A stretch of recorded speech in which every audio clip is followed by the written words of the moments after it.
گویو کی دما محترمو دغه نوجوان لړمانانو پسې وګرځېده راغې خفه شه پلاره بس شرط نه کېږي جي ډېر وګرځېدم لړمانان نه پیدا کېږي توجه کوئ خبرې ته هغه ورته یې بچیا لړمانان به درته وښیم که نه چې کوم دی کې ډېر دي هغه وی ښه بوجۍ راډکې کړې پلار مخکې زوی ورپسې دی دما محترم ویې کتل دا پلار ورغې یو قبر یې صحیح کړی و زوړ قبر و د هغې نه خښته ویسته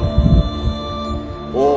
هغه زوړ قبر چې څنګه د هغې نه خښته ویسته نو بنګار غوندې شو داسې غړمبېده پکې دننه څه داسې ښکاره کېده لکه چې غټه اجدها پکې پرته ده دو پسې واپس ګټه کېښوده دا پلار زوی ته وایي بچیه چې څنګه ګټه لرې کړم نو بوجۍ ورته ږده نو چې یو بوجۍ د دې نه ډکه شي نو بیا به منډه کوو ځکه بیا بله خو ته ورته نشي نیوې نو بیا درته بل قبر ښیمه دوی صحیح ده چې څنګه د